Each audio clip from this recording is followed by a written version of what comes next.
Forward to the cloud. Here we go. All righty. Placing my hands on my heart, taking that breath of love and gratitude. So grateful for this time to come together to be the two or more gathered in the name and the nature of love. Grateful for the power of our oneness in coming together and knowing that we are um, all thoughts in the mind of God, and that is the truth of our being. We are grateful for the teachings of A Course in Miracles and our desire to live them and to embody them and to surrender any and all blocks to love. They really don't exist, but we seem to think they do. So that's why we're here together, so that we can come to an understanding of the truth of our being. We're grateful for our mighty companions, our earthly and heavenly helpers that join us and surround us and guide us and bless us each and every day, each and every minute of every day. We ask that they join us now and in loving support of our conversation, in loving support of the technology that allows us to come together and remove time and space as an obstacle. And we're grateful to know that each one here is blessed, and all who will listen later. And those blessings get to be shared beyond this scope of seeming folks here in our group today, that we are eternally grateful that we get to share the blessings and the love that we are with Mother Earth and all of her beings, knowing that we are one. In grace and gratitude, we let it be. And so it is. Amen. So we are still in the Song of Prayer. We're almost finished. Chapter 3, Section 3, Separation versus Union. And we only have one more section after this, so exciting. I am going to start us off with the first paragraph. Separation versus union. False healing heals the body in a part, but never as a whole. Its separate goals become quite clear in this, for it has not removed the curse of sin that lies on it. Therefore, it still deceives, nor is it made by one who understands the other is exactly like himself. For it is this that makes true healing possible. When false, there is some power that another has, not equally bestowed on both as one.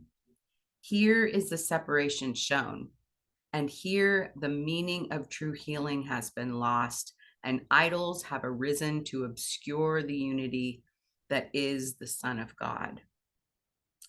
And yeah, so what I got from that is that we are one. We are reflections of each other always. We are reflections of each other's healing opportunities, and that this is why there is only self-forgiveness, and that we are each other's salvation. Because Lord, I don't want to have every single person's experience in this world to learn it all. I would like to be able to learn from what others are going through as well, and to know my oneness, to see the oneness in each of my brothers and sisters, and know that the truth of our being is that. So that's where I'm starting us off. Would someone else like to share?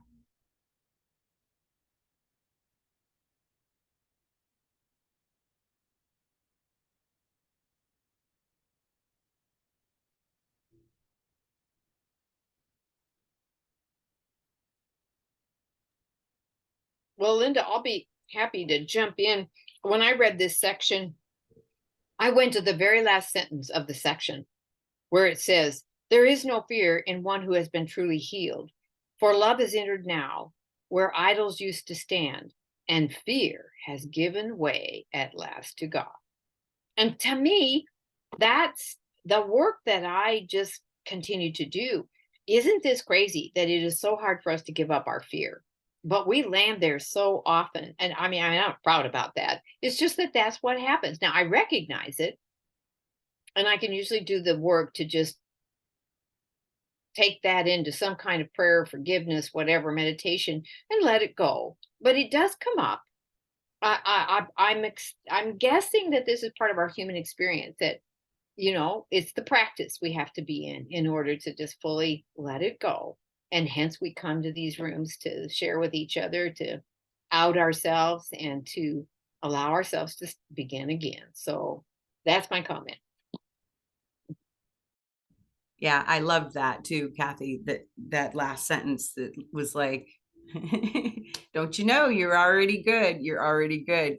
And I'm loving too, as I'm doing Jennifer's Change Your Mind About Your Body classes, the reminder over and over and over and over again that we are not our body, but we have a body as we're in this seeming experience.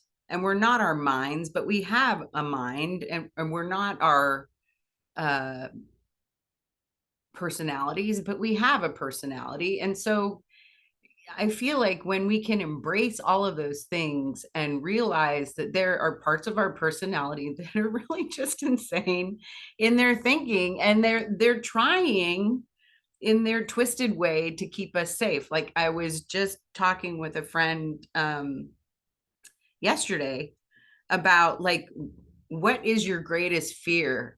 And I was like, oh, really? You want me to go there? And I'm like, okay, so my greatest fear is that my husband would die and I would be alone and lonely and homeless. And so I'm looking to downsize all my crap and purchase a tiny camper that I can live in so I'm not homeless. And she's like, whoa. And I said, that's like the apocalyptic personality part of me that I can honor it. I know it's just trying to protect me, but I also know it's batshit crazy. But it's also the one that wants to go, we're doomed, we're doomed. It's such a drama queen. So yeah, it's fun when we really get to be the happy learner when we are looking at things in that way. So love it. Carla, were you going to share? I was, and then I get distracted, but we talk about. But this really landed with me. What you were sharing, Karen, is that when I was in A Course in Miracles in Portland, in the center, and we used to go every Sunday, and there was a sign on the wall that until one day I never got it. And this is what it said. In fact, this week I was just looking, I was texting old Course in Miracles people. I said, I don't remember what that was. And someone actually remembered it. I am that through which this passes. So when you're talking about letting go, it comes and let it go. And we're that through which it passes. So we grab hold of what we think is real, and that holds on to it. If we grab the fear, guess what sticks around? Fear. If we just let it go and let it pass, then just remember that I am that through which this passes. That's what the body is. It's not the higher self. It's just the body. Things happen. Life happens. And what else? Let's see. I had 2 things written down. Let's see if I can get through it quick. 3, 4. Let's have to go back. 3, 4. So it was true healing cannot come from any quality assumed and then accepted as the truth. Now, the sentence continues to go on, but that kind of gets confusing. I'm like, I start focusing on the last part of the sentence. No, this part, the first part of the sentence is true healing cannot come from any quality assumed, and then accepted as true. And that is where, oh, I'll pray for you, you poor thing. They think what happened to me is that I need something, or they think I have everything. Look, it doesn't seem like it.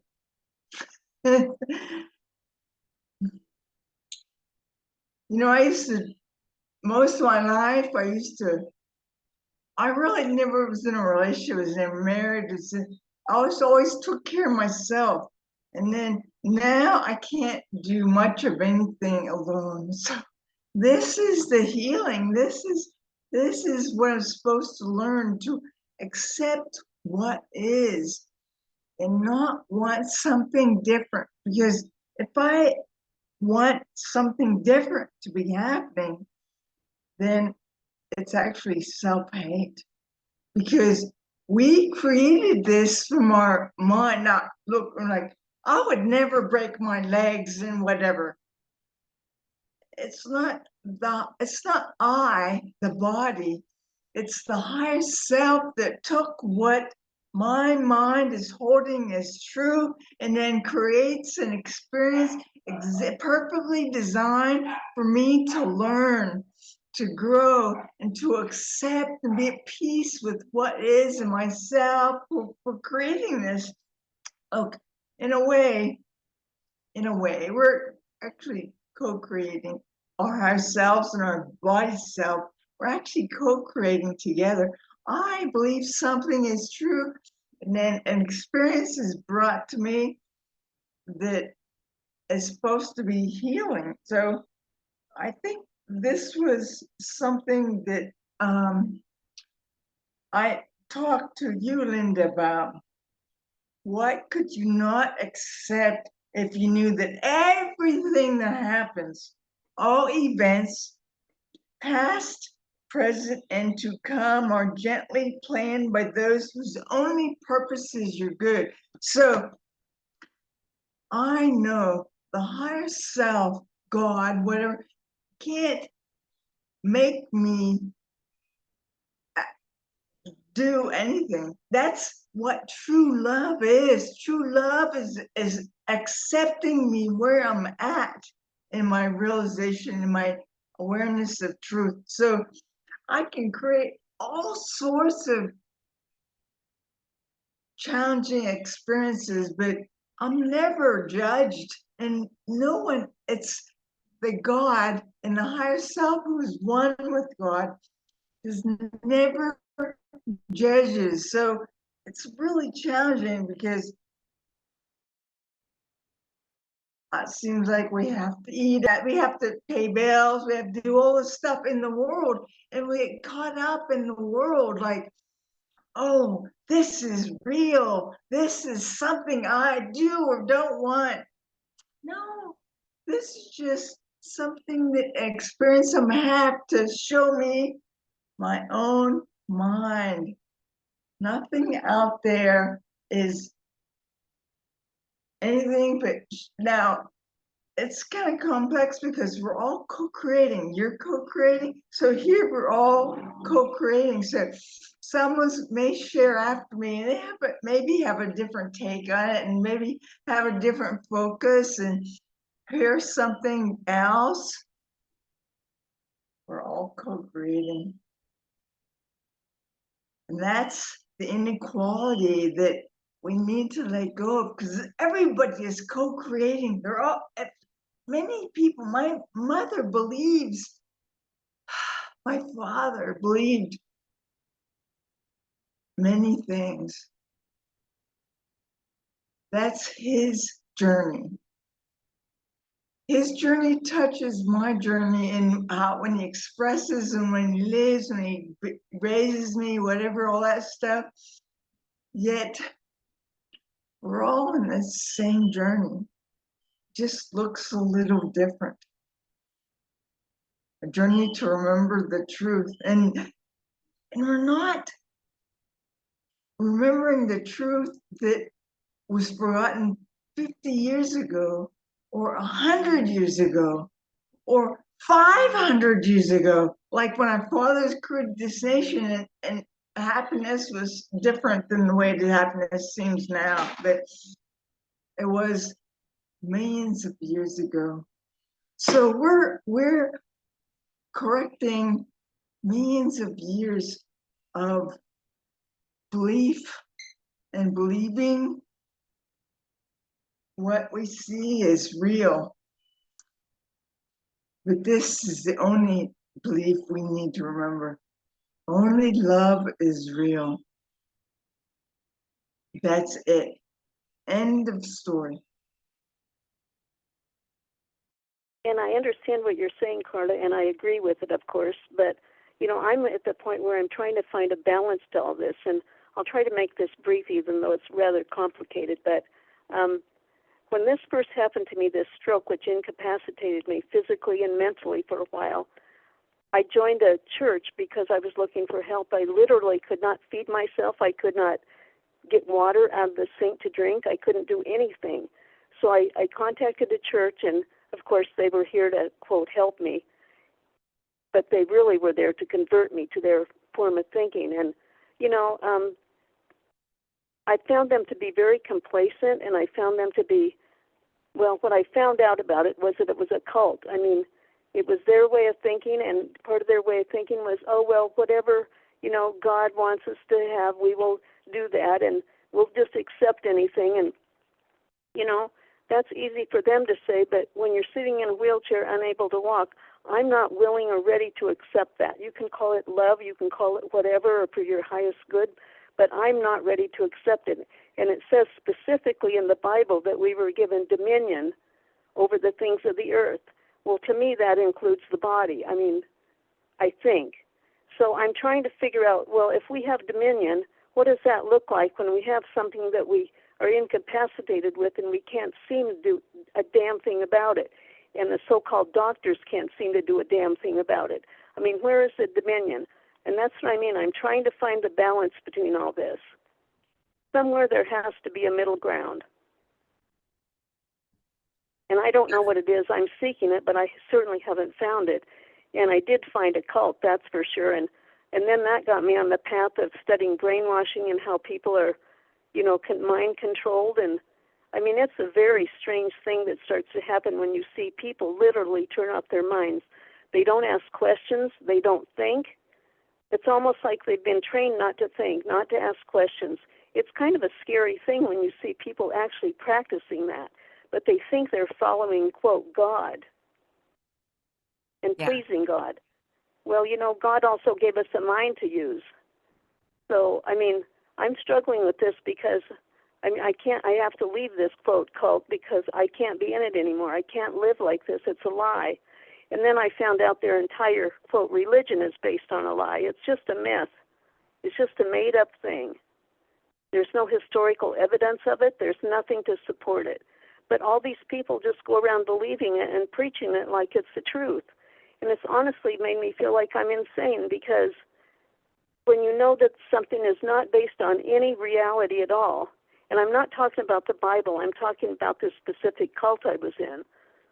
I mean, it makes you crazy, because when you see people literally turn off their minds and just walk aimlessly around, I mean, there's nothing you can say to them that'll change anything that they think.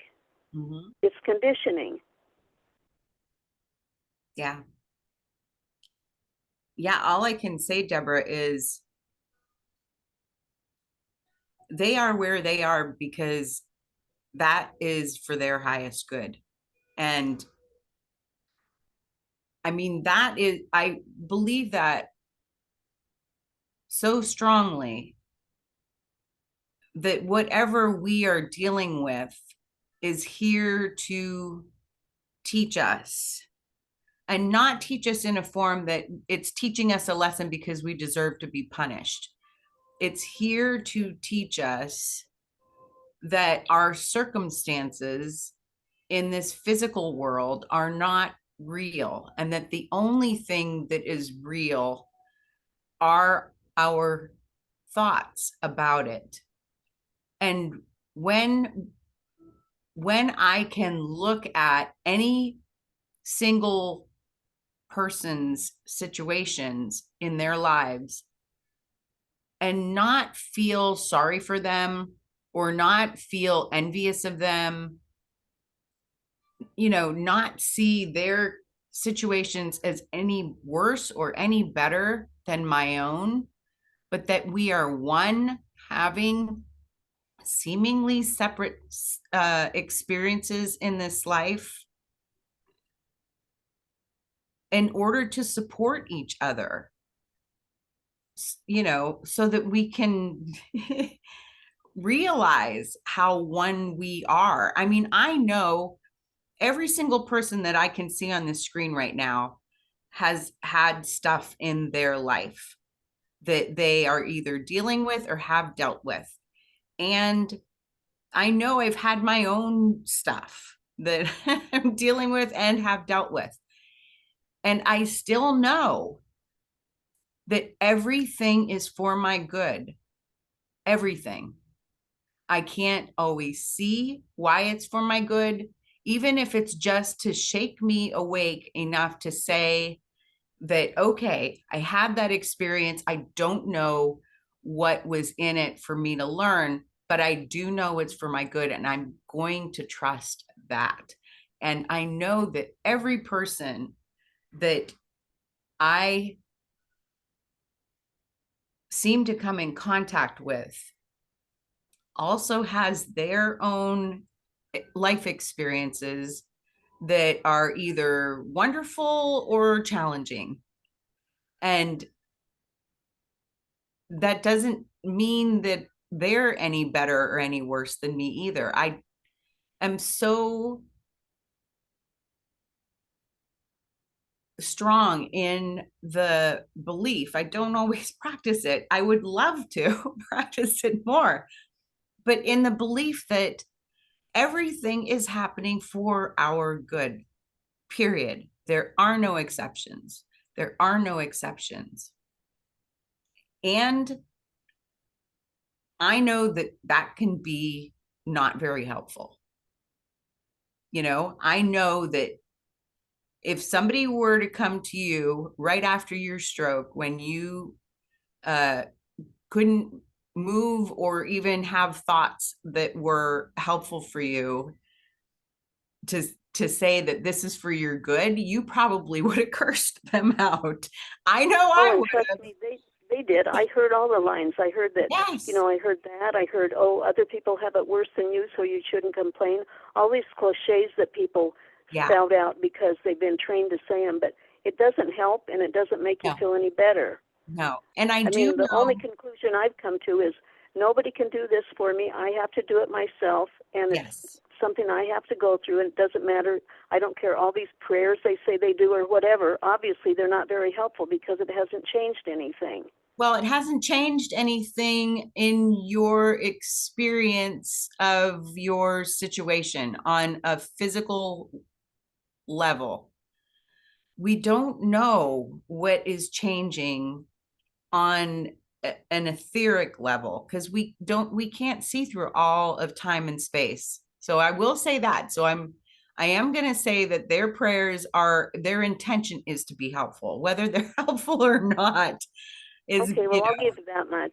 And I mean, I know in the long run it's been helpful for me to be involved in a cult because I can see it now. I don't think I'd ever be tricked by that again. And it's kind of really disturbing when you see people's thinking go away and they just give up even using their mind. And I think anything can lead you to that. I don't care what color it is or what name you call it. Oh, absolutely. We are all vulnerable to that. Yeah. Well, and there are people that believe that people that study A Course in Miracles are in a cult. I'm sure, If you read some of this stuff on the internet, from other religious people, they think that we're evil incarnate.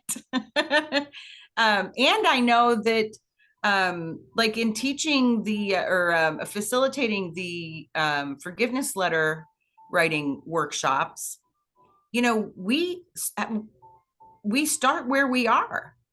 So if you cannot write a self-forgiveness letter because you are not there yet, because you are convinced that somebody did something to you that has shifted your experience in a negative way, as long as you're in that space, write the forgiveness letter to them. It will come eventually that, oh my gosh, I am the one that has to take responsibility. And I'm taking responsibility, like Carla has said many, many times, 100% responsibility, 0% blame. So I'm taking responsibility for forgiving myself for anything that, you know, contributed to this seeming challenge. And if I'm not at that point where I can do that, that's okay too. So I hope that makes sense. Oh, we just lost her. I think I made the point though, anyway. So thank you, Deborah. I hope you'll listen later.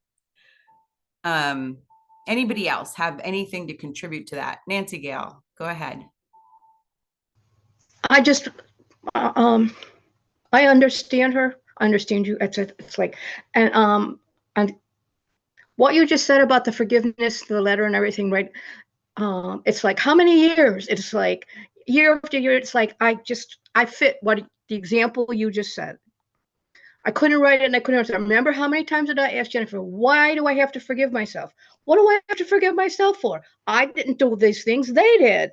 Blah, blah. Well, anyways, finally I get it. It's like, oh, so what it is, so for me, what's been, the things that have been most helpful for me was, or what I'm doing right now is becoming the observer. It's like, wait a minute here. Just step back and watch. And now that I know all these different things, become the observer and watch. And that's where that I can see that and that and that and that.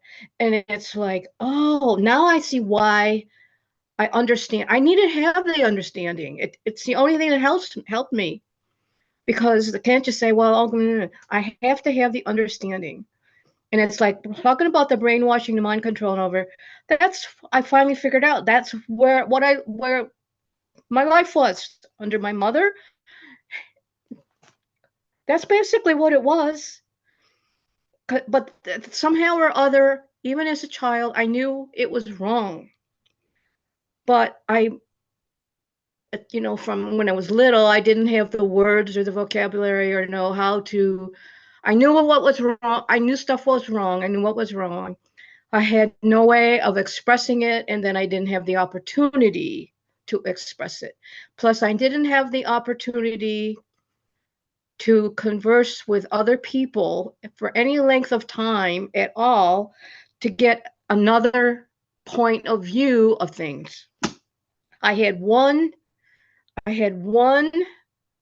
perspective on life, but which I knew was what I knew was wrong. And it had taken me decades, to get to this part of my life. So now I'm at the end of my life, well, we so far we don't live to be 125, and everybody.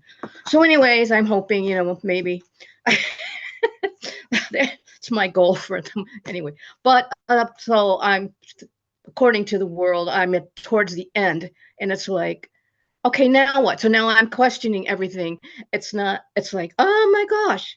It's like saying, well, what is eternity? Give me the definition. Tell me what that, I've got all these kinds of crazy questions.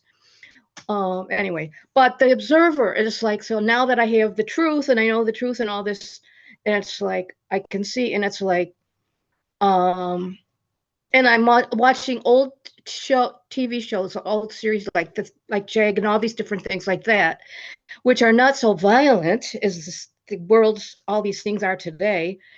And I see, but I now realize that why I watch them is because they're all relationships. They're all about relationships, none of which I had in my lifetime. Even in my marriage, my husband wouldn't let me have any friends. every time. Oh, anyway, so but it was this like, okay, so now it's like I've got the course. My book is falling apart. I started taping it together last night, and it's like the truth, and but like and everything that everybody said, it's like I've either experienced it or I see it or I understand it now, and why people do things. And the different therapist, when my daughter passed away, and it was like I tried grief and I tried to find people that said, I'd ask them, do you deal with grieving? But yeah. It's like, I have about spiritual things. Yeah. Oh, give me a break. It's like, and it's like, I went from this one to this one. Forget it. Just forget it. So this is it. This is the place. God deals with his thing with all of it. Yeah. Everything So is for good, because I'm right there with you too, Nancy Gail, because I've been to talk therapy. It didn't help a damn. It really didn't. So yeah, because all the answers are in here, not out here. mm-hmm. Yeah. Thank you, my Yeah, friend. and the thing about the no judgment thing is because the same thing, it's like what Deborah was saying about the what do you call it? The not helpful phrases, I'll get over it or something like that. Oh, that's what was in the lesson yesterday, right? I tried to go to my cousin, who was, my mother told me she had studied psychology and all these things, and I said, oh, go to her. It's like she'll understand. After my mother died, and it's like, I had nobody in my family that's like, so I go out to her house, and it's like, and so she said, I started talking about my father, and it's like, I just needed somebody to listen, and it's like, she said, oh, get over it. You got to get over it. I got up and walked out, left. I said, never went back. I said, darn you. It's like my mother picked her when my mother was in the hospital, and I go to visit, and every weekend it's like they'd say, she's not going to make it. And I'd fly, drive up there as fast as I could. She's fine. And then I'm sitting out there, and it's like my cousin walks in. Oh, I said, fine. You like her better? She gave, anyways. Gee whiz. And so would see all this stuff I thought I'd Yeah. healed, but it's another. It's like this Therapy. course. Yeah. It's like it's all coming up at a deeper level. And I said, I forgot about all this. I didn't memories that I didn't have, that I forgot all of my life, that until the last few weeks, and this recently, Yeah. all these, oh my gosh, I forgot about that. And it's like, but it's a different level of my emotion is at a different level. It's like it's at an understanding level, or it's like, oh yeah, which helps me the energy dissipate, the Yes. negative horrible energy dissipates with that understanding, and that, like, oh, I see the vision, this I see with spirit, because Yes. that's what I'm always learning, so I'm seeing through his eyes. Thank Absolutely. you for listening. Yeah. Thank you, Nancy Gail. Yeah, I Thanks for feel that. sharing, Deb. Yeah. I Taylor, feel thanks. that too. The level of the depth of my willingness and the depth of my surrender increase. And so when things come up again, I'm like, time to go a little deeper there. Anymore. I'm not like, oh man, I thought you healed that. I try to remember that phrase that I remember hearing Esther Hicks say, um, Abraham say, you never get it wrong and you'll never get it done. So like I can be writing forgiveness letters every hour of every day until the day this body seems to leave this earth, and I will never get it wrong or I will never get it done. And I'm okay with that. I'm okay with that. Well, and it's like Mary What? Baker Eddy says, this is a study of eternity. It is. It is. And billions of years seem to have gone by in this existence, and yet time and space are relative. And the only time it takes to have a miracle is the time it takes to have a realization. So if I'm realizing that life is miraculous exactly as it is, all messy and all of it, then my life is miraculous. I remember the one thing I learned the forgiveness letter writing this week was what she said was where I wrote it down. We got to part the The breakout. accepting. No, the question. The Oh, the accepting, I accept what happened. yes. What for me, it's like I acknowledge it. Yeah. And then then the next thing was, and then I accept what is happening now because it's the result of that what happened. I said connected the two. Oh, and I said, Yes. oh, that was like each time that's why I keep going to them, because each time I get somebody says something a little different, it makes sense. It's funny, it clicks.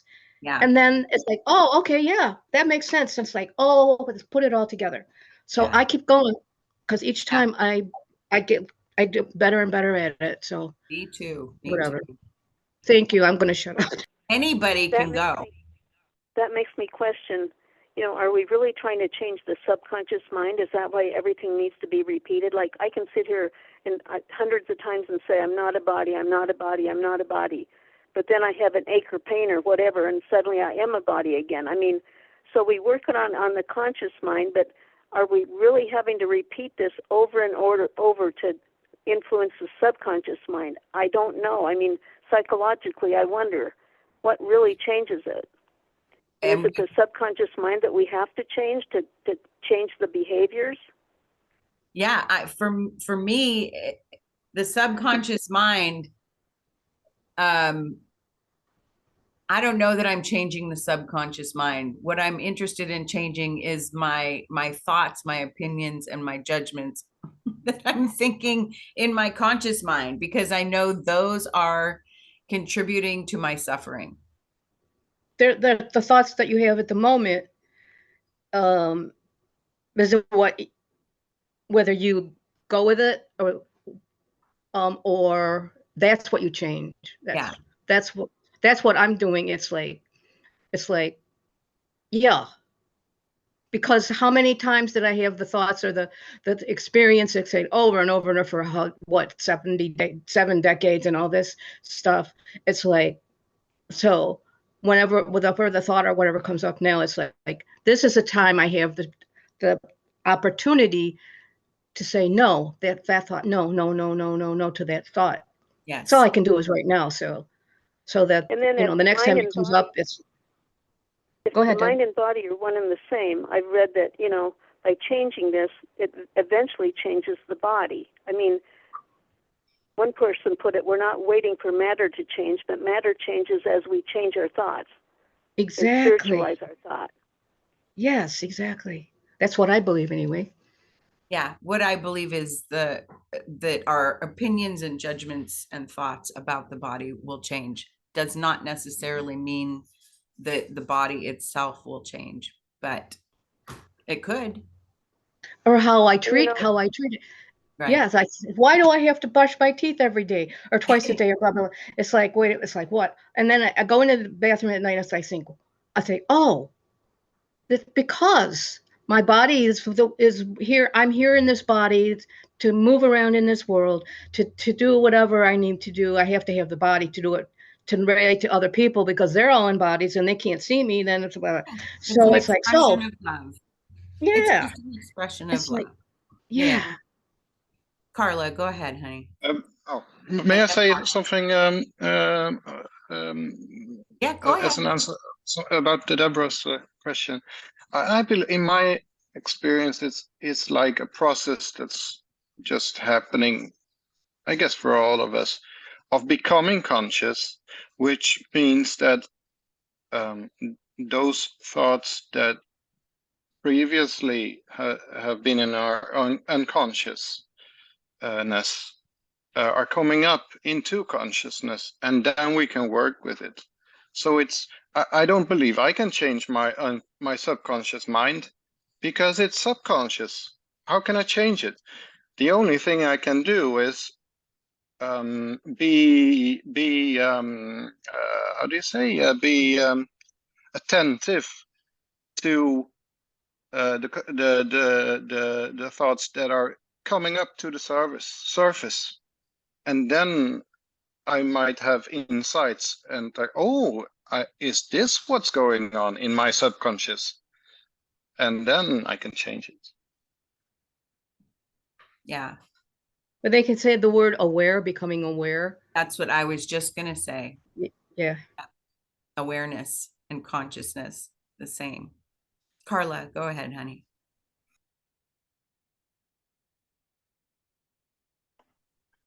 You know, I can't remember, but I do know this. Belief is the key. What we believe is real, it becomes, it's like we make it real by believing in it. And so we all co-create, we're all co-creating together. And everybody believes something different, you know, this, that, but only love is real. And so belief is the key. I can tell myself something like, oh, I can walk fine. I can do that. I'm like, yeah, in this body, you know, the higher self, the real self, the one that is one with God can do all that stuff, but the body cannot. We're here in a body right now. So God created us like itself. Why? Because we're creators. We're the essence of truth, of love. And then we come in a body and we forget that stuff.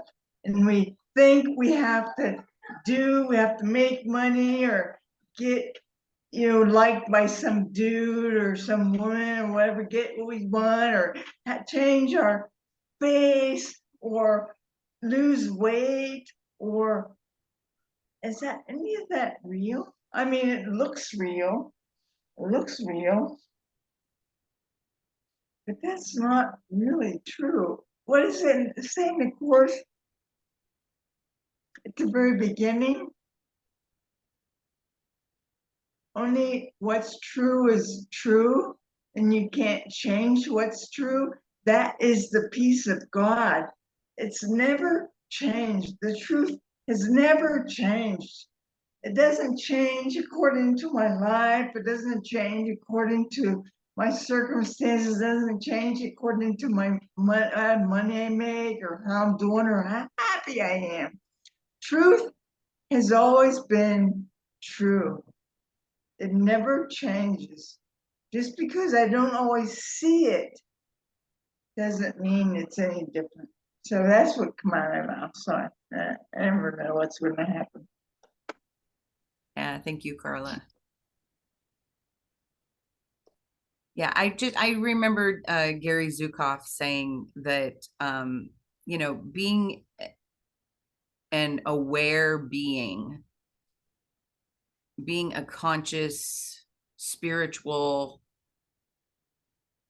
student and teacher does not mean that we don't feel angry, does not mean that we don't feel sad, but we're aware of when those feelings arise, that we are not those feelings, that they are just passing through us, because we have the awareness to know that we are not those feelings. And it just, to me, it's a bit of a leap of faith, but it feels like it's going to be similar to that about my body as well. When I can realize, just like my feelings, that I am not a body, but I seemingly have a body, then all of the judgments and opinions that I have about the body will no longer exist, and I can just be perfect, whole, and complete exactly as I am. The more I can realize that I am perfect exactly as I am, every single one of us is perfect exactly as we are, the more closer to that perfection I will be. So I don't know. There's just a lot. So I'm just going to read a little more from the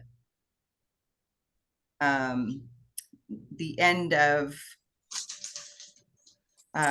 paragraph 2, where he says, to be healed appears to be to find a wiser one who by his arts and learning will succeed. But that's false.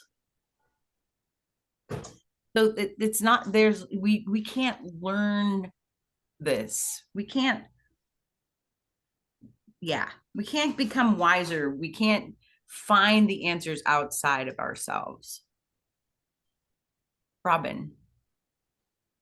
Oh, didn't have my hand up, but Oh, okay. I just saw you unmuted, honey, so I thought you were. Oh, I'm sorry. That's okay. Do we have time, or is it Oh, time? absolutely. Yes, please. We still have almost 15 minutes. So hello, everybody. And there's like this practice that's come, but I really don't know how to express it. And it seems, I think the Course is always trying to help us to see this is simple. And I have a hard time keeping the simple. And I believe that's really a big part of understanding. Yes. So thank you for that. And there's this, I have a prayer partner. I'm always criticizing myself. I'm always, thinking and blaming the other. When we have our sessions, I go for it and just yada, yada, yada. And she goes, no, stop. Think only loving thoughts. And it sounds like it can't be real, but as I try to come back home, and I'm so grateful that in whatever circumstance, and I can say that easily when I don't have some of the issues that are being brought up here, and just, feeling that heartache and that desire to have everyone be one and be happy together.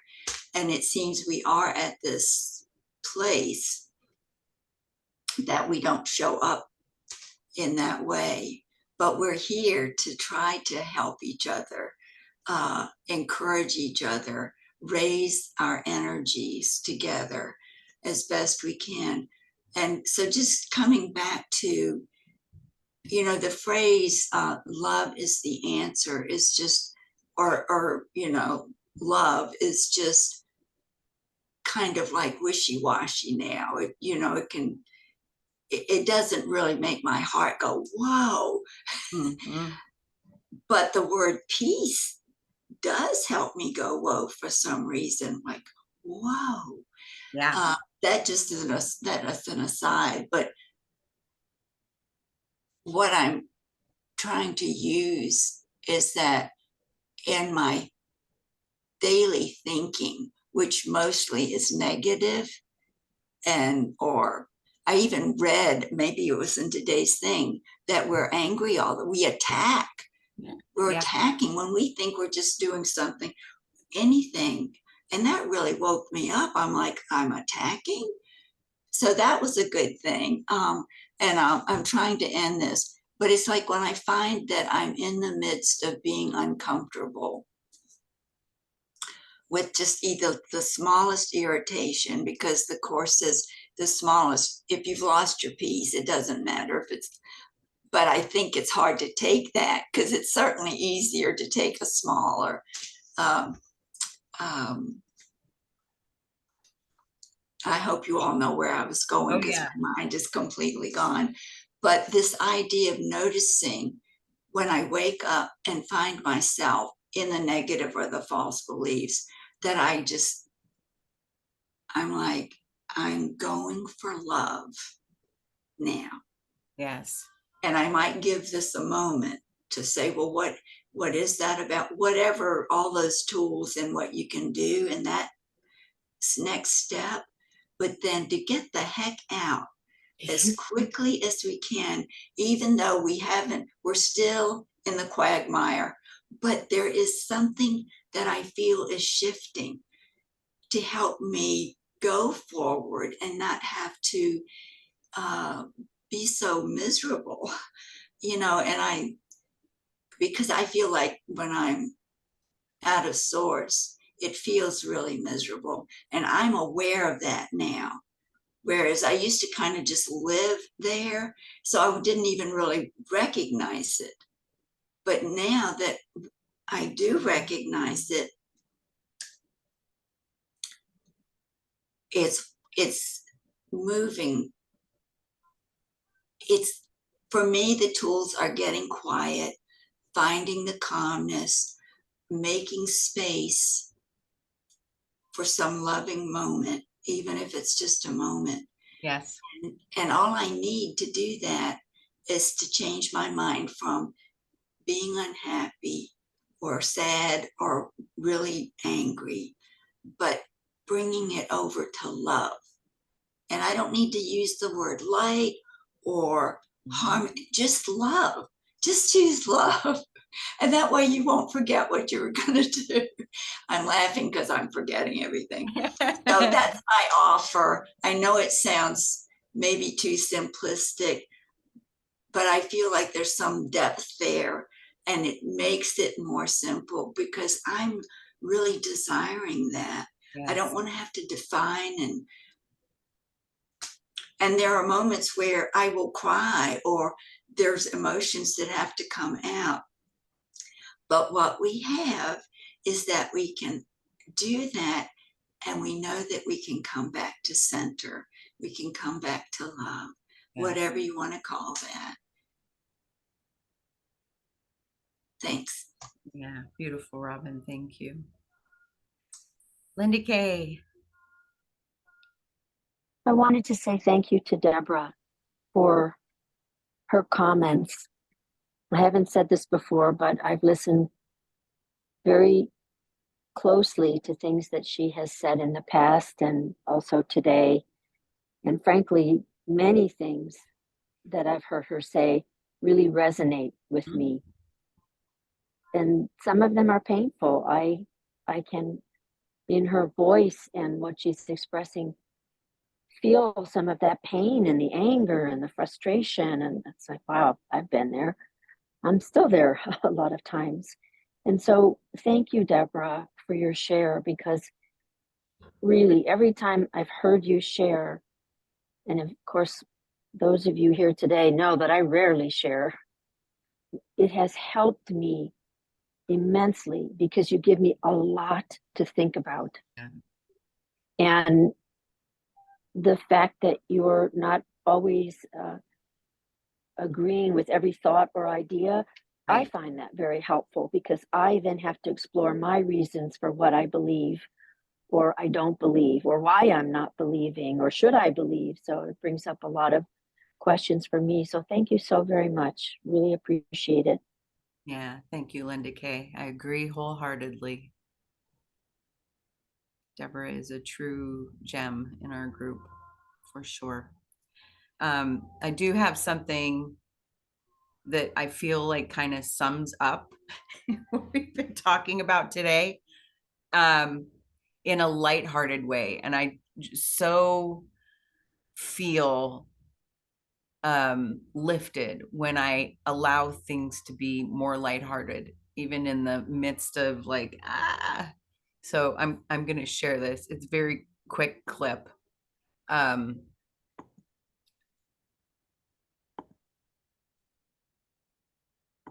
Okay, so it's something I got from a friend on Facebook. And it says, doing my best to stay in my light and hold on to my magic in a world that is constantly trying to tell me to do otherwise.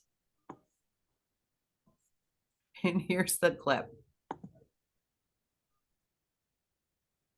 Gonna stand my ground, and I won't back down. Keep this world from dragging me down. Gonna stand my ground, and I won't back down.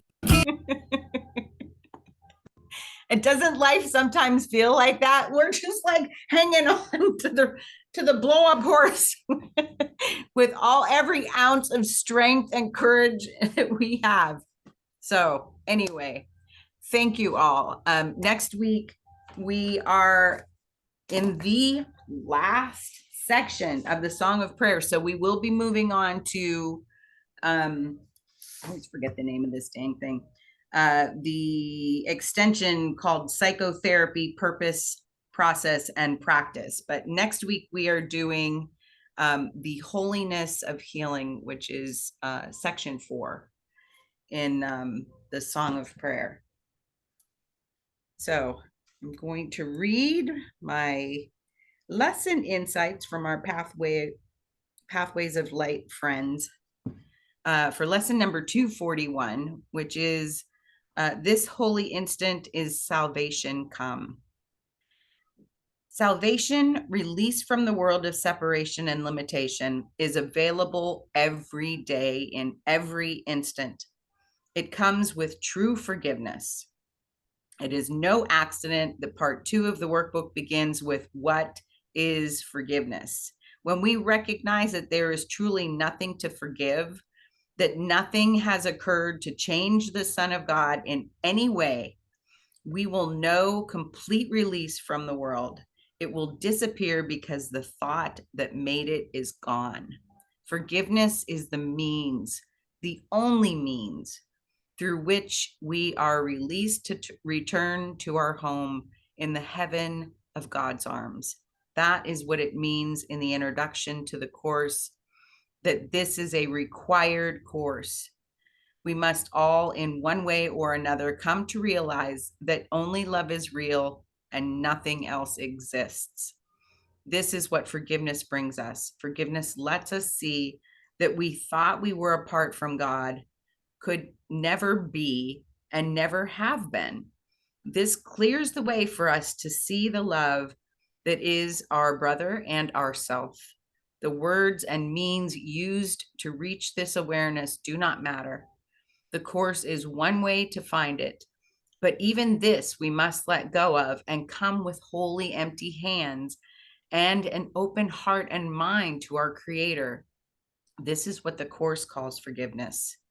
The inner teacher given me by God will come to me in every moment when I am willing to accept that I am of myself, that I of myself know nothing. I, in unity with the Holy Spirit, know everything. To experience this unity, I must relinquish the desire for a special and unique identity.